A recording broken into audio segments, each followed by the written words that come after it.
Hello everyone and welcome back to a brand new Doctor Who YouTube video. So as promised, I'm planning loads of new video series. One of those is my fan series, which I started in, I think it was September last year, and I thought I'd just carry on a bit. So yes, Blood of Silver Chapter 3. If you haven't seen Blood of Silver Chapters 1 and 2, I definitely recommend going and watching them, because trust me, this will make no sense at all.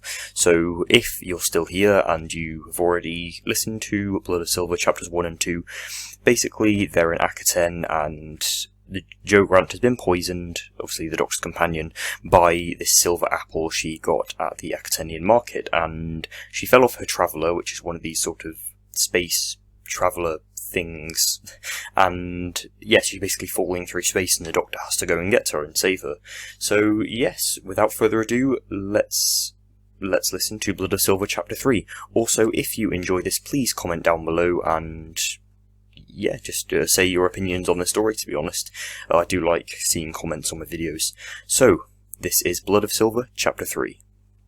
Shaking with nerves, the Doctor slid off his traveller and plunged into space after Jo.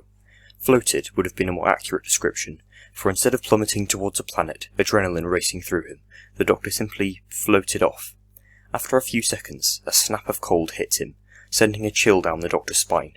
Feeling frost starting to form on his wrinkled face, he began to move his arms and legs, like he was swimming, frantically trying to reach Jo, all the while holding his breath. The Doctor's vision began to blacken at the edges, and the rest became blurry and fuzzy. "Oh, I'm feeling rather lightheaded.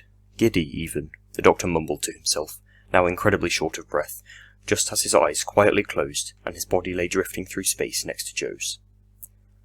"Hang on, she's waking up," whispered a hushed voice, from a corner of the room that Jo now lay in. "I can see that," retorted a strangely familiar voice, who seemed to be nearer to Jo. Turning her head to the left, her neck clicking a few times as she did so, Jo breathed a sigh of relief as she spotted a white-haired man wearing a green velvet jacket and holding a strange cylindrical device pointed at Jo's face. The Doctor's blue eyes made contact with hers, and the Doctor's crinkled face smiled in delight at her awakening.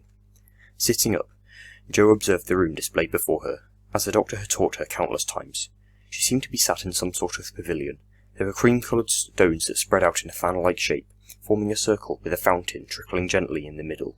Alien plants of all kinds surrounded her, in hues of purple, red, and the strangest shades of green, completely lush and tranquil. The chair Jo was seated in was surprisingly sturdy, given that it was only made of woven wood. It creaked as it rocked slowly in the breeze. To her left, the Doctor sat in an identical chair, examining results from a sonic screwdriver recently pointed at her. Around 5 meters away stood a girl, who looked only about 9 or 10 years old. She had decorative patterns on her face in varying colours, and wore long red robes that flowed out behind her. "Jo," the Doctor introduced, "meet the Queen of Years. I think you know who she is." "Hello, Jo," the girl began to speak, more elegantly than Jo was expecting. "My name is Elion, the 94th Queen of Years. I spotted your friend the Doctor and you falling through space, and I rescued you on my traveller." She gestured behind her, where a gleaming silver-coloured traveller hovered near a cream-coloured pillar. "What happened?" stuttered Jo, clearly confused and dazed from the experience. "Why were we falling? I just remember being on that traveller, and—" "You were poisoned, Jo," the Doctor interrupted, "by a silver apple you purchased at that market this morning. We have it right here." Elion thought to collect the apple to examine it, presuming you were poisoned. "I'll show you my laboratory," Elion gestured to a door leading into a grand mansion. "See if we can find out what kind of poison you were affected by." After a few minutes of walking through grand hallways, past huge stairwells, and door after door after door, they finally reached the laboratory.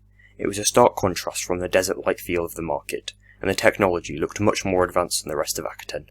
Gleaming white surfaces spanned the perimeter of the room, equipment of all calibers laying on them. Bottles of chemicals hung on racks on the walls, and in the centre of the room, a ridiculously complicated chemical apparatus lay set up. The Doctor, seemingly flabbergasted, interrogated, "Where did you get this technology? Akhaten is not this advanced." Elion pondered, rather confused herself. "It's a long story." The Doctor, a look of concern evidently displayed across his face, strode over to the apparatus in the centre of the room, and plucked the same silver apple from his pocket, a small bite mark on its side.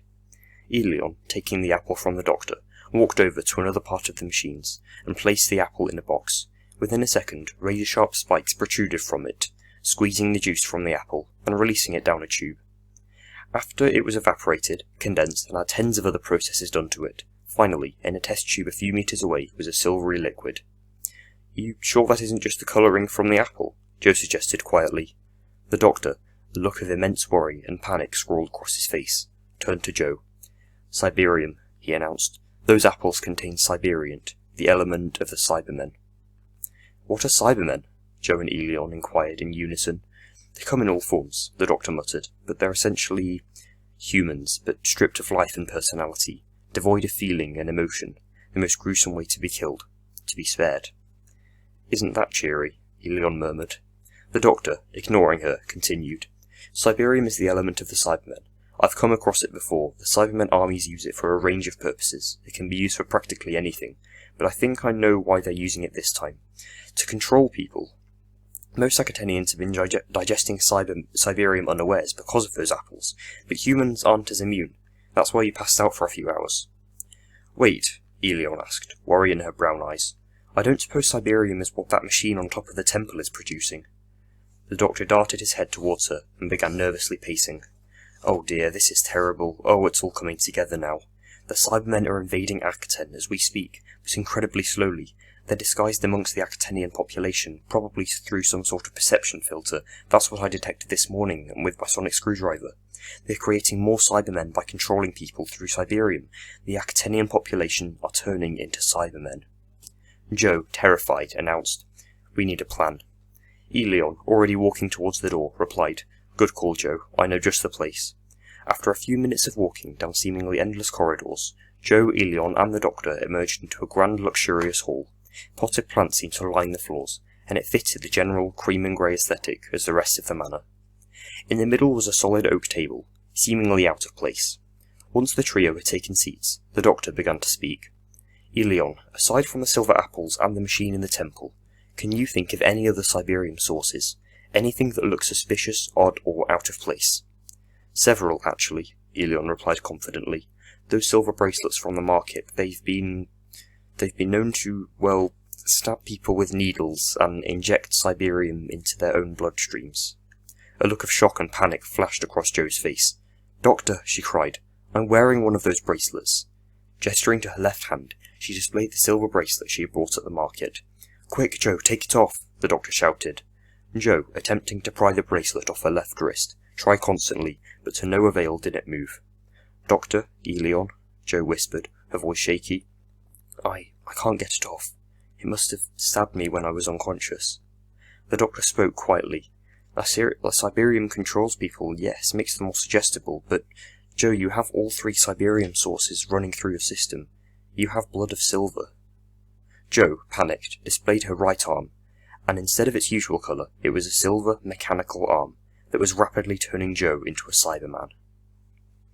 So, to be continued. I hope you enjoyed that chapter, everybody. I had so much fun writing this, honestly.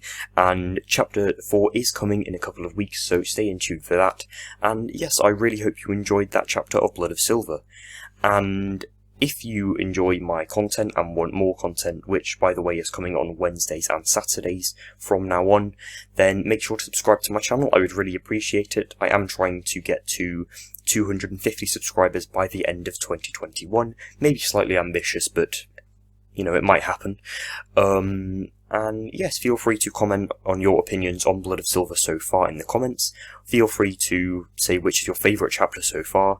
And yes, I hope you enjoyed this video, and I will see you next time. Thank you for watching, and goodbye.